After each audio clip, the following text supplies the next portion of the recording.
بلکہ ایک واقعہ سنا دیں اس سے پہلے کہ مسلمان کو کیا ہونا چاہیے، وعدہ کا بالکل پابند ہونا چاہیے۔ ایک عجیب واقعہ بعد میں یاد آ گئی، یہیں پر ہم کو کسی صاحب نے سنایا تھا کہ ایک مڑواڑی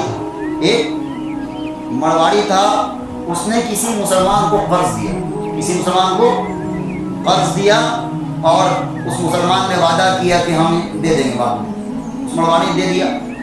اب جو تاریخ تھی دینے کی، وہ مڑواڑی بیچارہ کیا کہ لاؤ پیسہ دے دو ہم کو۔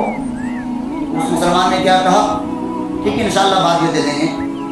اس کے بعد ایسا ہی انشاءاللہ کہتے کہتے ٹالتا رہا، اس کا سامنا بھی نہیں کرتا تھا اور تاریخ پہ تاریخ بڑھاتا رہا۔ ایک دن اس کو اس مڑواڑی نے پکڑ لیا بازار میں کہیں اور کہا ارے یار میرا پیسہ دے دو۔ اس نے پھر کیا کہا، انشاءاللہ ہم دے دیں گے بعد میں۔ تو اس نے جو کہا ہے مڑواڑی نے، افسوس کرنا چاہیے مسلمانوں کو، اور دراصل پورے مسلمانوں کو تماچا لگایا۔ کیا کہا، ارے یار تم جب بھی یہ لفظ کہتے ہو، پتہ نہیں کیا کہتے ہو، جب بھی کہتے ہو یہ لفظ میرا کام نہیں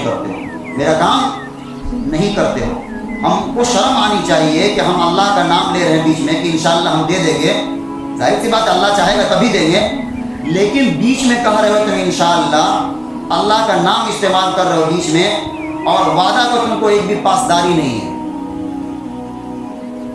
یہ دراصل کیا ہے، افسوس کرنا چاہیے مسلمانوں کو۔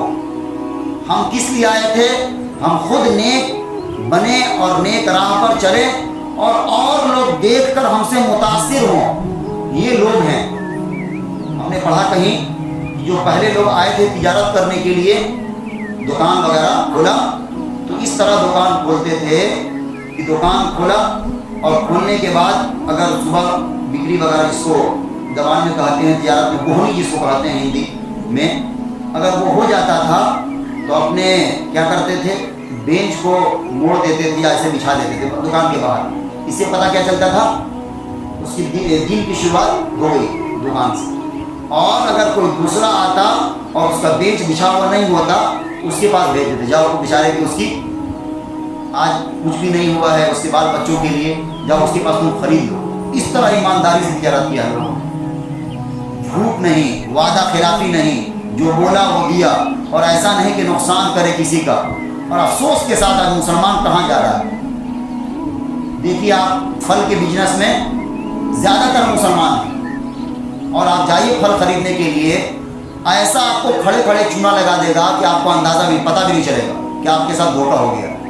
وہ پہلے سے چن کر رکھتا ہے، اور جیسے آپ گئے وہ کس طرح ملا دے گا، ایسے ایسے کر کے بس آپ کو دے دیا۔ اسی طرح وزن میں ہیرا پھیری کر دے گا۔ ایک نبی گزرے ہیں شعیب علیہ السلام، ان کی قوم پر اسی لیے عذاب آیا ہے۔ ان لوگوں نے کیا کیا، ویل للمطففین، وزن میں ہیرا پھیری کرتے تھے وہ لوگ۔ آج مسلمان کر رہا دھڑلے سے، اور یہ ظاہری طور پر یہ سوچ رہا ہے کہ ہم کامیاب ہو رہے ہیں، نعوذ باللہ۔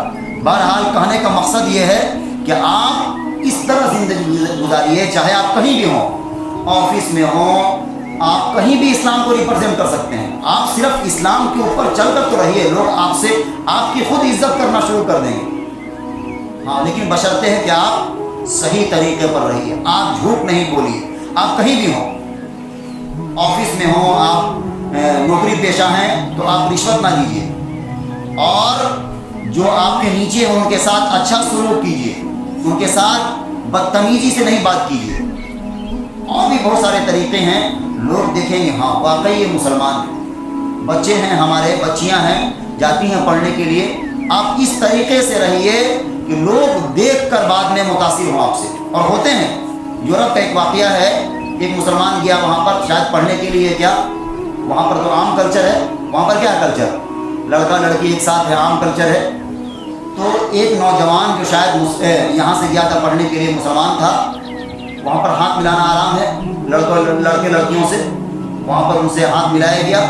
تو اس لڑکے نے کیا کہا، یہ جو ہاتھ ہے میرا چھونا جو ہے یہ صرف میری بیوی کے لیے، یہ امانت ہے، ہم کسی اور کو چھو نہیں سکتے، کسی اور کو ہم ٹچ نہیں کر سکتے۔ یہ بات یورپ میں بہت تعجب خیز بات تھی، یہ کون آ گیا، کہاں سے آ گیا، اور بہت متاثر ہوئی وہاں کی لڑکیاں۔ واقعی دیکھیے اس طرح حیا اور پاک دامن ہے لڑکا کہ اپنے بیوی کے علاوہ کسی کو چھونا تصور نہیں کر رہا. اس طرح جا کر وہ پھر بہت متاثر ہوئی اور اسلام کے قریب ہو گئی وہ لوگ. تو آپ کہیں بھی ہوں، آپ ایک وقار سے رہیے، آپ اپنا ایک وقار بنائیے. اور ہم نے عرض کیا صرف ایسا نہیں ہے کہ آپ اسلام کو بیان کر سکتے ہیں مسجد ہی سے یا ایک خاص کرتا پاجامہ ہی پہن کر، بلکہ آپ کہیں بھی ہوں آپ اسلام کے طریقہ پر رہیے، لوگ دیکھ کر آپ سے اسلام سیکھیں گے.